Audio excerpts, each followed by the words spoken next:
ಹಾಗೇನೆ ನಡೆದಿದ್ದು. ನಾನೇನ್ ಬೇಕು ಅಂತ ಮಾಡಿಲ್ಲ. ನನ್ನನ್ನ ನಂಬಿ.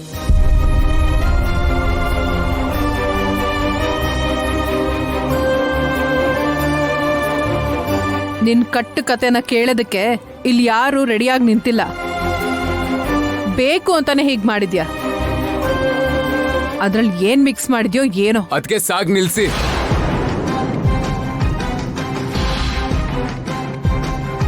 ಕೈ ಜಾರ್ ಬಿತ್ತು ಅಂತ ಹೇಳ್ತಿದಾರಲ್ವಾ, ಅದಕ್ಕೆ ಇವರು ಸಾಕ್ಷಿ ತರ್ತಾನೆ. ಅಷ್ಟಾದ್ರೂ ಯಾಕೆ ಈ ತರ ಮಾತಾಡ್ತಾ ಇದ್ದೀರಾ? ಇಲ್ಲ ದೇವಾಂಶ್. ಊರ್ಮಿಳಾ, ಇನ್ನು ಈ ವಿಷಯನ ಇಲ್ಲಿಗೆ ಬಿಟ್ಬಿಡಿ. ದೇವ್ರ ವಿಷಯದಲ್ಲಿ ಯಾರು ಸುಳ್ಳು ಹೇಳಲ್ಲ ಅಂತ ನಂಬೋಣ. ಹೇಳಿದ್ರೆ ತಕ್ಕ ಶಿಕ್ಷೆ ಅನುಭವಿಸ್ತಾರ ಬಿಡು.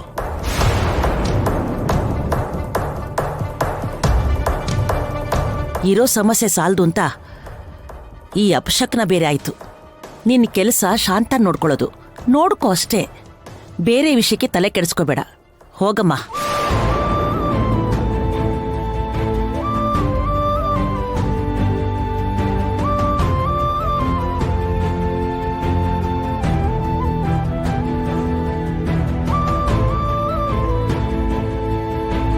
ನಡೆದಿದ್ನ ಇಲ್ಲೇ ಮರ್ತೋಗಿ ಗುಡಿಲಿಟ್ಕೊಂಡಿರೋ ಪೂಜೆ ಬಗ್ಗೆ ಸ್ವಲ್ಪ ಯೋಚನೆ ಮಾಡಿ.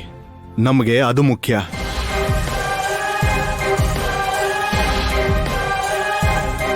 ಕೌಸಲ್ಯ, ಪೂಜೆಗೆ ಬೇಕಾಗಿರೋದನ್ನೆಲ್ಲ ದೇವಸ್ಥಾನ ಕಳಿಸು.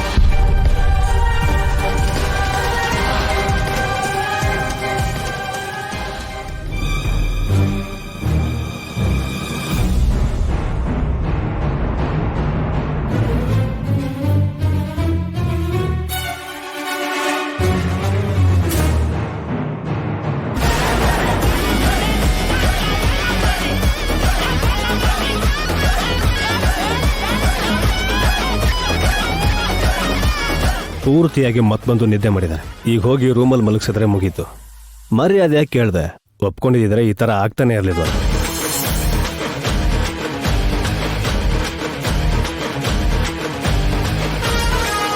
ಅಮ್ಮ,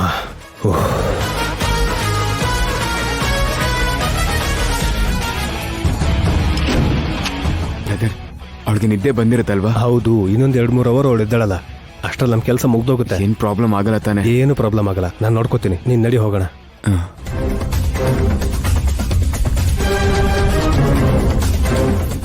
ವೈದೇಹಿ, ಬಾಬಾ, ಆ ಮುದ್ಕಿಗೆ ನಿದ್ದೆ ಬರೋ ಮಾತ್ರೆ ಕೊಟ್ಟಿದೀವಿ. ನೀನ್ ಹೋಗಿ ಮುದ್ಕಿ ಗೆಟಪ್ ಹಾಕೊಂಡ್ ಬಾ. ಬೇಗ ದೇವಸ್ಥಾನಕ್ಕೆ ಹೋಗೋಣ. ಬಾಬಾ, ನನಗೆ ಯಾಕೋ ತಪ್ಪು ಮಾಡ್ತಿದೀವೇನೋ ಅನ್ನಿಸ್ತಾ ಇದೆ.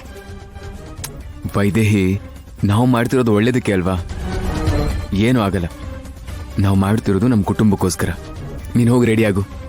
ಬಾಬಾ, ಹೋಗು ಅಂತ ಹೇಳ್ತಾ ಇದ್ದೀನಲ್ಲ, ನಾನೆಲ್ಲ ನೋಡ್ಕೋತೀನಿ. ಹೋಗು. ಹೊಡಿತಿದ್ಯಲ್ಲ, ಗುಡಿಲಿದ್ದೀವಿ ಅಂತ ಗೊತ್ತಿಲ್ವ ನಿಗೆ? ಗುಡಿಲ್ ಮಾಡೋ ಕೆಲ್ಸನ ಇದು? ಹುಚ್ಚುಚ್ಚಾಗಿ ಏನಾರು ಆಡಿದ್ರೆ ಹಲ್ಲು ದುರಿಸ್ಬಿಡ್ತೀನಿ. ಏನ್ ಅನ್ಕೊಂಡಿದ್ಯಾ? ಮನೇಲಿದ್ದಾಗ ಹಿಡ್ಕೊಂಡ್ರೆ ಮಾತ್ರ ಏನೋ ಕೋಆಪರೇಷನ್ ಮಾಡ್ದಂಗೆ. ಎಲ್ಲಾದ್ರೂ ಅಷ್ಟೇ, ಇದೇ ಉತ್ತರ ಅಲ್ವಾ? ಆದ್ರೂ ನೀನ್ ಅನ್ಕೊಂಡಂಗೆ ನಾನೇನ್ ಹೇಳಿಲಿಲ್ಲ. ಮತ್ಯಾಕೆ ಹೇಳ್ದೆ? ದೊಡ್ಡಪ್ಪ ಏನಂದ್ರು ಅಂತ ಕೇಳಿಸ್ಕೊಂಡ್ಯಾ? ದೇವಾಂಶ್ ಮತ್ತೆ ಲಕ್ಕಿನ ನೋಡಿ ನಿಮ್ಮೇಲೆ ಈಗ ಈ ವಂಶ ಮುಂದುವರಿಯೋದು ಅಥವಾ ಕೊನೆ ಆಗೋದು ಆಧಾರವಾಗಿದೆ ಅಂತ ಹೇಳಿದ್ರು. ನನ್ನೇನ್ ಮರ್ತ್ಬಿಟ್ರಲ್ಲ. ಅಂದ್ರೆ ನಾನು ಈ ವಂಶದವನೇ ಅಲ್ವಾ? ನಾನು ಅವ್ರಿಗೆ ಲೆಕ್ಕಕ್ಕಿಲ್ವಾ? ಅಷ್ಟೇ. ಮತ್ತೆ ನಿನ್ನಂತ ಕೈಲಾಗ್ದಿರೋರ್ನ ಯಾರ್ ಲೆಕ್ಕಕ್ಕಿಟ್ಕೋತಾರೆ? ಇಲ್ಲಿ ನೋಡು, ಯಾರೇ ನನ್ನ ಕೈಲಾಗ್ದವನು ಅಂದ್ರೂ ಪರವಾಗಿಲ್ಲ, ನೀನ್ ಮಾತ್ರ ಅನ್ಬಾರ್ದು. ಆದ್ರೂ ದೊಡ್ಡಪ್ಪ ಭ್ರಮೇಲಿದ್ದಾರೆ ಅನ್ಸುತ್ತೆ. ವೀಲ್ ಚೇರಲ್ಲೇ ಸೆಟ್ಲ್ ಆಗಿರೋ, ಯಾವ ಕೆಲ್ಸಕ್ಕೂ ಬಾರ್ದೇ ಇರೋಂತ ಆ ನಿನ್ ಗಂಡ ನಿನ್ ಜೀವನದಲ್ಲಿ ಬೆಳಕು ಬರೋ ಹಾಗೆ ಮಾಡ್ತಾನ? ನಿಮ್ಮಿಬ್ರಿಂದ ವಂಶ ಉದ್ಧಾರ ಆಗುತ್ತಾ? ಇಲ್ಲ ಅಲ್ವಾ? ಇನ್ನು ದೇವಾಂಶ್ ಅಂತ್ಯ ಚಾನ್ಸೇ ಇಲ್ಲ. ಹೆಂಡತಿಯಾಗಿ ಪಕ್ಕದಲ್ಲಿ ಕುತ್ಕೊಂಡು ಪೂಜೆ ಮಾಡ್ಬೇಕಾದ್ರೆ ವೈದೇಹಿ ಮನೆಯಲ್ಲೇ ಇದ್ದಾಳೆ. ಬಂದಿದ್ರು ಅವನ್ ಪಕ್ಕ ಕುತ್ಕೊಳ್ಳೋ ಅವಕಾಶ ಇರ್ತಿರ್ಲಿಲ್ಲ.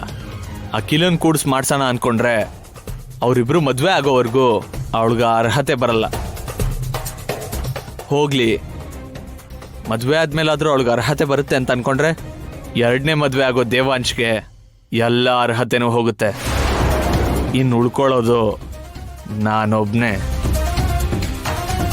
ಯಾವತ್ತಿದ್ರು ಆ ಅಖಂಡ ದೀಪನ ಬೆಳಗ್ಸೋದು, ನೆಲದಲ್ಲಿ ಅಡಗಿರೋ ಒಡವೆಗಳನ್ನ ತೆಗೆದು ದೇವ್ರಿಗೆ ಅಲಂಕರಿಸೋನು ಈ ವಂಶಕ್ಕಿರೋ ಶಾಪನ ಹೋಗೋ ಹಂಗ್ ಮಾಡಿ ವಂಶನ ಉದ್ಧಾರ ಮಾಡೋದು ನಾನೇ. ತುಂಬಾ ಆವೇಶ ಪಡ್ಬೇಡ. ನೀನ್ ಆವೇಶ ಪಡೋ ಪ್ರತಿ ಸಾರಿ ನಡೆಯೋದೇ ಬೇರೆ. ಛೇ,